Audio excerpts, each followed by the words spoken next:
Boa noite. Estaremos iniciando hoje mais um Departamento Pessoal com Luciana. Estaremos tratando sobre fechamento de folha de pagamento no e-social, realizado geralmente para cálculo de empregados domésticos.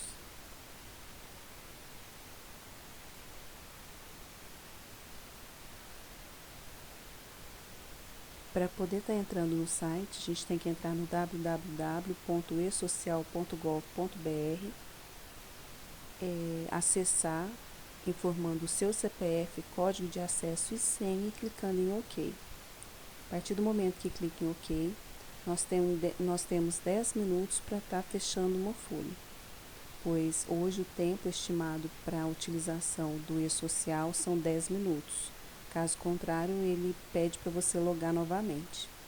Então, como que nós fazemos? Nós entramos então aqui em folha, recebimentos e pagamentos, dados, folha de pagamentos,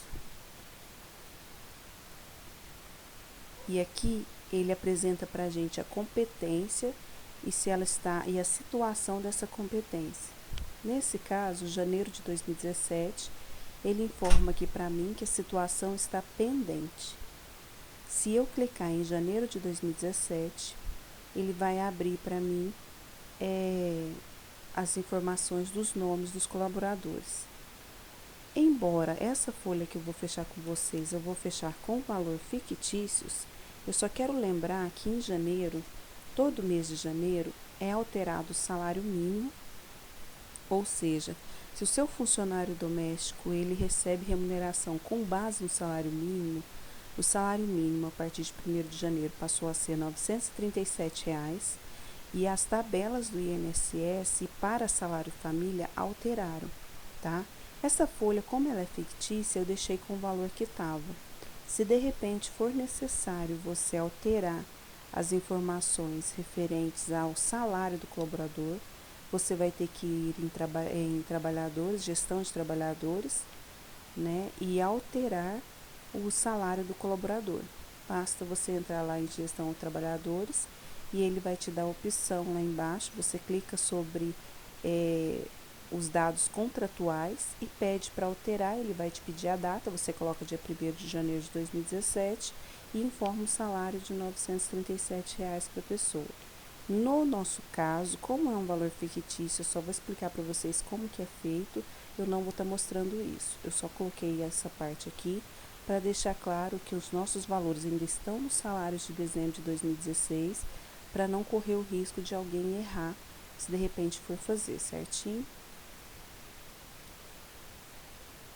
Clicando lá sobre a folha de fechamento de pagamento na competência janeiro de 2017, você vai entrar nessa folha aqui. A primeira etapa que nós temos que fazer é preencher as remunerações. Aqui vocês podem ver que ele vai falar a competência que você vai estar fechando, né? Aqui ele te dá a opção de encerramento de folha e aqui ele te mostra a lista dos trabalhadores informando o nome, o vencimento, os descontos que aqueles colaboradores tiveram, o líquido do trabalhador, a data de pagamento do salário do colaborador, o salário família que aquele colaborador teve. Benefício do INSS é somente para aqueles que estão afastados. O que acontece que eu tenho que orientar vocês? Por exemplo, tem muitos funcionários que a gente paga adiantamento para ele, ou às vezes em critério de férias, a gente não pode iniciar utilizando esse aqui. E a data de pagamento, se de repente você utilizar a data de pagamento como 5º dia útil, você não pode também estar utilizando a data padrão do sistema, que é sempre o último dia do mês. Por que, Luciana? Porque senão, para o imposto de renda, se de repente a pessoa for tirar férias ou se for uma rescisão, dá problema depois, porque às vezes desconta indevidamente do trabalhador, tá? Porque você, em vez de pagar ele no último dia do mês, você paga no 5º dia útil. Então, pode dar problema. Então, a gente pede sempre para poder abrir, caso necessário, por colaborador, se você realmente não paga nos valores que constam aqui, ou se também, aliás, não paga na data de vencimento que está aqui e se os valores que estão aqui não é o que você realmente vai pagar. Porque tem alguns funcionários, tem alguns empregadores que pagam adiantamento salarial, ou a pessoa está de férias. Então, sendo necessário qualquer alteração nesse resumo que ele faz aqui, você vai clicar sobre o nome do trabalhador e vai editar os eventos. Então, a gente vai clicar aqui num dos trabalhadores. Então, aqui eu entrei em um dos trabalhadores. Gente, esse valor aqui é fictício, é só para demonstrar para vocês, tá bom? Então, aqui eu tenho as remunerações. Tá, Luciana, eu vim aqui, tá o salário de R$ 1.000. Ele teve salário família, que no valor anterior era R$29,16, e teve desconto do INSS sobre os R$ 1.000, que é 8%, R$ 80. Tá, mas e aí? E se ele teve o adiantamento salarial ou qualquer coisa?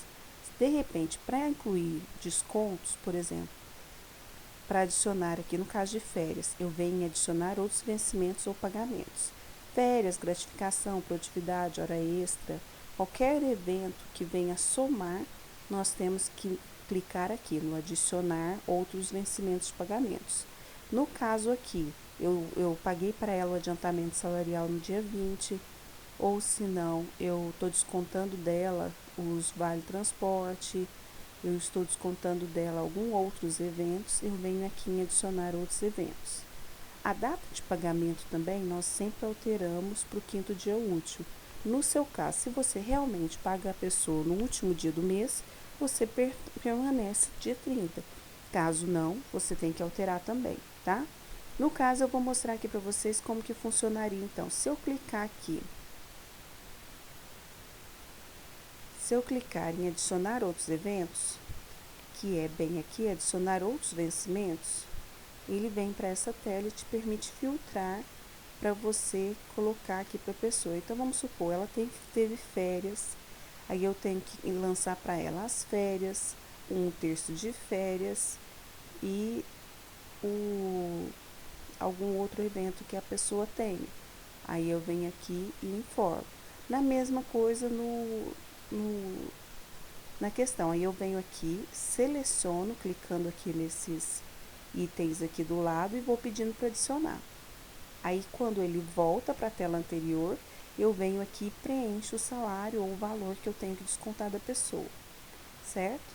Clicando aqui na data, depois que eu finalizei, verifiquei que está tudo certo, fui nos descontos, também vim aqui, selecionei os descontos que tem e cliquei em adicionar.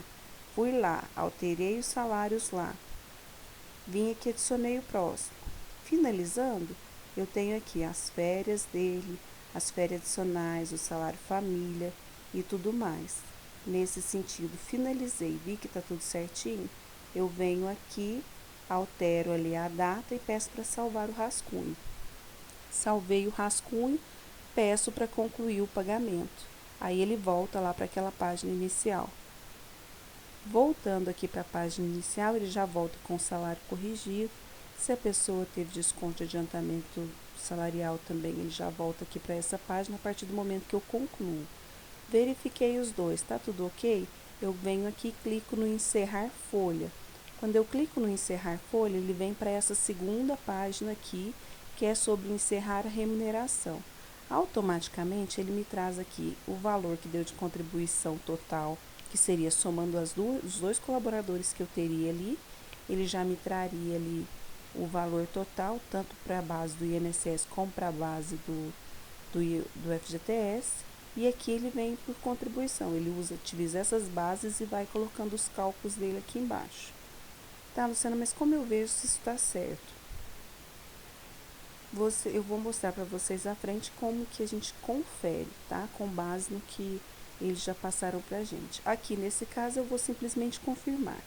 Confirmei, ele traz uma outra guia aqui, aonde tem emitir guia, emitir recibo e emitir relatório consolidado. Através do relatório consolidado, você tem a oportunidade de estar vendo os valores que foram descontados. O emitir recibos é um recibo que você emite para colher a assinatura do colaborador. E emitir guia é o DARF que a gente vai pagar no dia 7 de cada mês, certo? No caso aqui, se eu clicar em emitir guia, ele vem para uma guia específica, onde aqui vai constar o CPF do empregador, o nome do empregador, o mês que é a competência vigente e a data de pagamento. Aqui o valor total. Aqui ele informa mais ou menos o que foi pago. Então, quer dizer, ele pagou aqui FGTS do empregado 70,40 e ele vem por evento aqui, só que aqui ele não põe o percentual. No relatório consolidado, ele já te traz isso melhor. Quais são os encargos que a gente paga? Nós pagamos 8% do salário do trabalhador, referente à FGTS. O seguro contra acidentes é 0,8% do salário. O fundo da demissão, que é um fundo que nós pagamos, para caso a gente, o empregador dispense o empregado, ele tem direito de retirar esse fundo. Agora, caso o funcionário peça demissão, até como foi dito, o empregador teria como resgatar esse valor. Porém, nada é mencionado nos últimos tempos e a gente não sabe como ficou essa situação, mas eu vou procurar saber para vocês. E aí, quando eu for falar sobre o FGTS para rescisão, eu vou explicar direitinho como que isso funciona, ok? Então, aqui o INSS devido pelo empregador é 8% do salário. O INSS devido pelo trabalhador é aquela tabelinha de 8% a 11% que eu mostrei lá no começo. E o imposto de renda é somente para o trabalhador que recebe acima de 1.930. Só que como o ano virou e o salário mudou, provavelmente esse valor vai mudar. Só que a tabela do imposto de renda ainda não saiu, certo?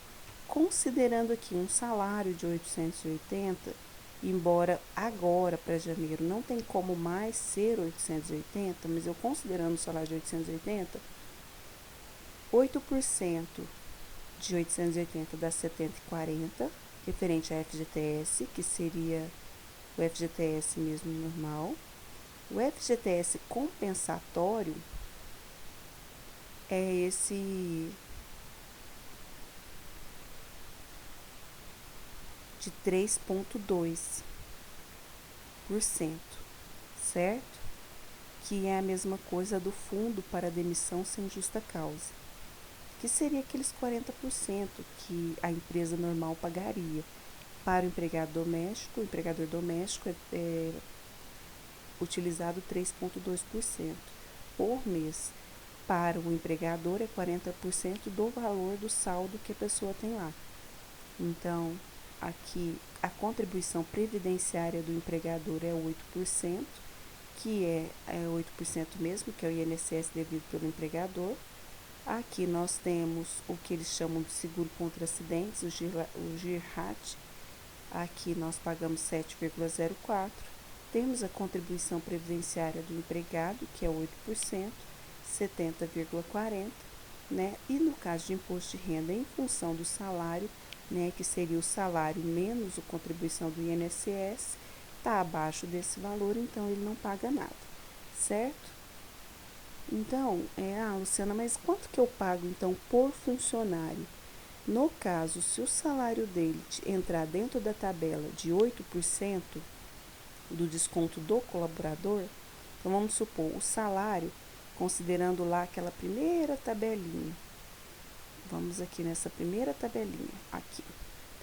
Considerando um salário de até R$ 1.659,38, quanto que eu pagaria então, Luciana, por colaborador? Considerando até R$ 1.659,38, eu pagaria por um empregado doméstico 28%, até R$ 2.765,66 eu pagaria 29%, até 5.531,31 eu pagaria por funcionário 31%, certo?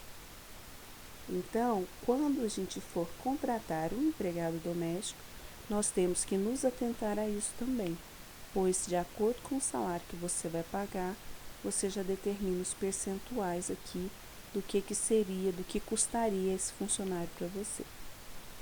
Tá ok? Eu espero que vocês tenham gostado. Caso vocês tenham alguma dúvida que eu não tenha conseguido esclarecer aqui para vocês nesse aqui Vocês deixam no comentário, se gostou, dá um joinha. Nós temos outros vídeos aí referente também ao e-social, que é como cadastrar o empregador, como cadastrar o empregado doméstico, como emitir férias para esse colaborador, como cadastrar um afastamento para esse colaborador. Quem tiver alguma dúvida, vai dando uma olhadinha nos nossos vídeos. Eu espero que vocês tenham gostado. Tenham uma boa noite.